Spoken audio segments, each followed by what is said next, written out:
morning and welcome back to another video. So we are coming to the end of my Norway cruise vlogs. Yes, I have done a few now, but this will be the last vlog that I will be uploading, which will be an overview of the cruise and my experience on board, and essentially just a review of the cruise. So in my last vlog I did do a review of our cabin, so I'm not going to talk as much about it in this vlog as I've already sort of done a review, but as you may have seen in my last vlog, or if you haven't, I absolutely loved the suite that we were in. We loved the space, the storage. It was so modern, so airy, just so lovely and light and bright, and that's the sort of theme that we found across the whole of the ship.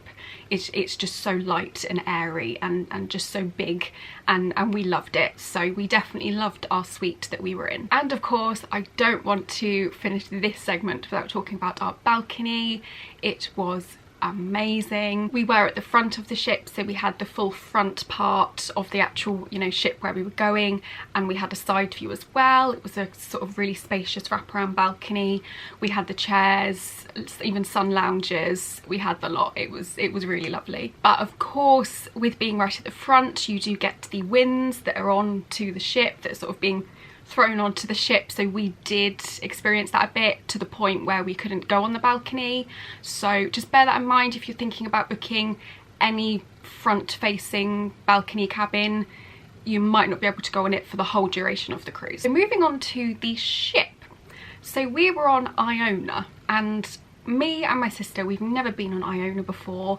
I had been on Avia last year, just as she was coming into service. I was fortunate enough to spend the night on board Avia, and they are sister ships, so I was expecting things to be very similar, and I was right. They are very similar in layout, in colour scheme, furnishings. Everything is very similar, but of course they're sisters, not twins, so there will be differences between the two. As I've said already, she is such a spacious, airy, bright ship. I absolutely loved the windows in the atrium. They were just covering all three decks in the atrium. I think it was decks 6, 7 and 8. I absolutely loved that. It just brought so much light into the atrium. It was like that a lot actually. Even in the back main dining rooms, they had big windows, so there was so much light going into the dining rooms.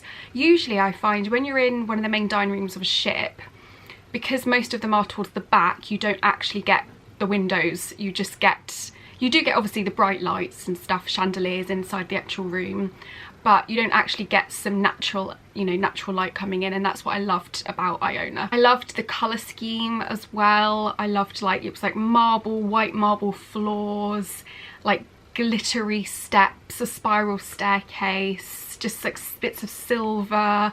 Everything was just like complemented each other in terms of the colour scheme on board. There was also a lot of outside space. Now on a cruise ship there is a lot of outdoor space on the top decks, but you don't really get much outside space towards the lower ends of the sort of lower decks. And on Iona they had a promenade deck on deck 8, which is essentially you can walk all the way around the ship outdoors. I love that idea. I love the idea of being able to walk all the way around the ship on the same deck. You can get your exercise in. I think if you walk around the ship 3 times, it's a mile, so if you do that every day, you will be getting your exercise. The only thing I'll say, which I'm sure loads of people are aware of, are that there are balcony cabins on deck 8. So the balconies will lead straight onto the promenade deck. So if people are walking along the promenade deck, maybe going on their morning or evening walk, they can look into your balcony. Now they can't see in or anything like that, because the actual balcony glass is tempered glass, so you can't see in, and also I think it's like a reflective light coming in from the balcony, the actual balcony doors, so you can't see into the balcony either. But it is just that knowing that you are sat on, if you are sat on your balcony on deck 8, people are walking straight past you. So I wouldn't say you get as much privacy as you would on a balcony on any other deck. That being said though, I do feel like a balcony is a balcony. You've paid for that outdoor space, so that's what you're getting. I wouldn't personally go on one of those cabins just because I like the privacy of your balcony. But at the end of the day, you've got the outside space, you've still got the view of the ocean and the port, so I don't really see an issue. But for me personally, I like the privacy. That's essentially what I pay for on a balcony. And they are slightly cheaper as well, so if you want a balcony cabin but you want maybe more of an affordable price, definitely go for the ones on Deck 8. Now on Iona, there are so many places to eat and drink. In terms of food, there are over 30 places, which is insane. There's all sorts of stuff. There's like Italian, there's like burger and chips, there's Asian cuisine, there's all sorts. There will be something for everybody. We did go to a lot of the restaurants. Some of them we didn't go to.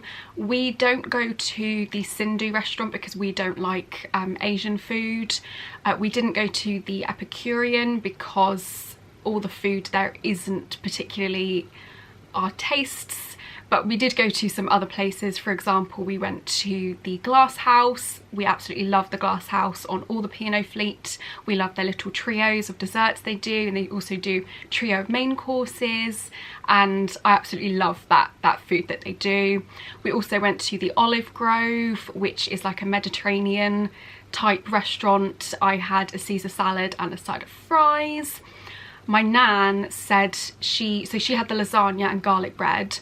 She said that was the best lasagna she's ever had, so well done, P&O. I would definitely recommend going to the Olive Grove if you're on Iona or Arvia. They are the two ships that do have the Olive Grove. In terms of the Glass House, which is another restaurant we would recommend, I believe they have them across the fleet. They might not have them on the two smaller ships, but as far as I'm aware, they have them on all the others.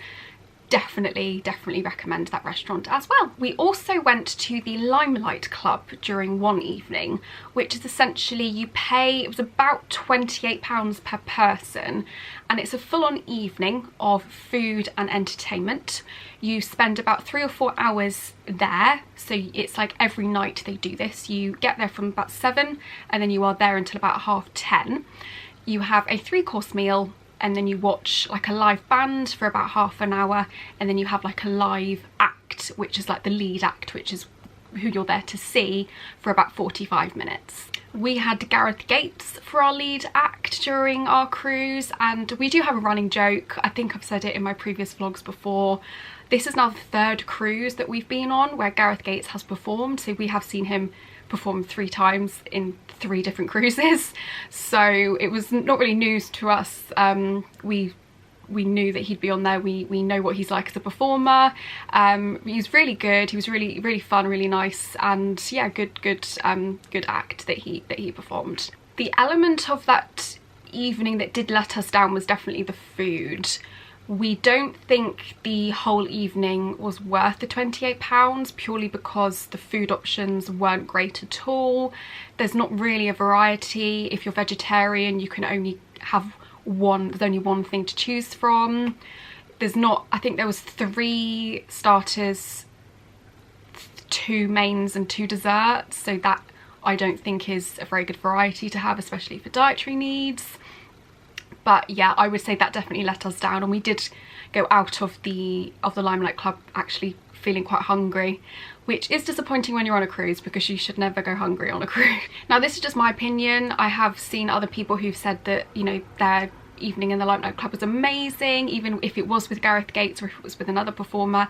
They've always had a lovely time, so that's definitely, I'm glad to hear that not everyone is feeling what I'm feeling. But yeah, I probably wouldn't go back there unless they changed the menu or lowered the price. So moving on to the ports that we visited. So we of course went to Norway, we went to the fjords, and we went to 4 different ports, which were in order: Stavanger, Olden, Ålesund and Haugesund. We had been to Stavanger before, so we knew what to expect there, and of course it's a lovely port, really nice place to visit on your first Norwegian cruise, so we always love going to Stavanger.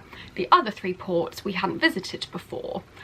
We did a bit of research, not loads, because we didn't really have proper plans to get off and do maybe day trips or anything like that. We were going to get off like we always like to, but we didn't really have many plans. We really enjoyed Olden actually. Olden was like a really good surprise. It was stunning, like really picturesque. The views were amazing. Mum and Soph went up the skylift, which is definitely something that I recommend you do. There's also another thing that everyone was recommending you do, either the skylift or there's the Brixton Glacier, which is essentially hiking towards this stunning glacier. We chose to do the skylift instead, but if we ever go there again, I think we're going to do the glacier next time, because they say do both of them if you can. So definitely another thing to recommend. Now the other two ports, Aalesund and Haugesund, were quite disappointing, maybe a bit underwhelming. I think because we'd seen the first two ports and they were stunning and like really beautiful, picturesque. We did find that the last two were not as nice. We did find that they were very similar to maybe ports like Zeebrugge or Le Havre, like almost like working ports. You had to maybe go further in to actually see what the, you know, what the fjord has to offer. But yeah, we didn't really spend a lot of time actually off the ship in those ports because there wasn't really much to look at. Don't get me wrong, if I did the cruise again and they were on the itinerary, I wouldn't not get off. I would definitely get off and explore again. But I don't think I would like be rushing to book a cruise with those on the itinerary. The last Norway cruise that we did, we actually had all four ports were stunning. We went to Stavanger, Skjolden, Geiranger and Bergen, and all of those places were amazing, like absolutely stunning. And Bergen was so amazing. That was the last port that we did on that one, and that was like an amazing end to the cruise. So I wish they just brought back those ports as well. And this is something I thought I wouldn't be mentioning on a cruise vlog before, but I just wanted to talk about the medical centre and the medical staff, because my nana, she did get unwell during the cruise and she had to go down and have some help and assistance and some medical things done by the staff there. And I didn't go down with them because I'm quite like grossed out by those things. I don't like anything medical, anything like that as well. So my mum went down with her, and yeah, they were really lovely, made her feel sort of comfortable and calm. And yeah, they sorted her all out and she was okay for the last few days. So I just wanted to mention, like, thank you for the staff for really looking after Nana while she was unwell. In terms of the entertainment, I feel like the best thing that I saw during the cruise was anything that we saw in the Sky Dome. I feel like the Sky Dome is definitely taking over the sort of the main acts and the big things on these cruises, and they are definitely better than what you see in the Headliners Theatre. I do feel like there's more that you can do in the Sky Dome. I mean, the acoustics isn't that great if people are singing, but everything else that was performed in there, like the aerialists and all of that, that was amazing. Like, I've not seen anything like that before. It was almost like a Cirque du Soleil type of show, and it's included in your cruise. So that was definitely, the entertainment in the Sky Dome was always amazing. We did go into the Headliners, I think once or twice, and the shows that we did see were really good. We were really impressed. But I think if you ever go on Iona or Avia and you're thinking about entertainment, I would definitely choose the Sky Dome and just focus on the entertainment there, because I do feel like that is a lot better than what you see in the theatre. So overall, we did have an amazing time on Iona. We do love the ship. She is stunning. I will probably say she is probably now my favourite ship. It always was Britannia. Like, she was definitely my favourite for years and years. But now since I've been on Iona, I do prefer the light, airy, like sort of the more modern ships now. And yeah, she's probably now my favourite. So if you ever get the opportunity to sail on Iona, please do. She is stunning. Or any P&O cruise, definitely go on board. But thank you very much for watching, and I will see you in my next video.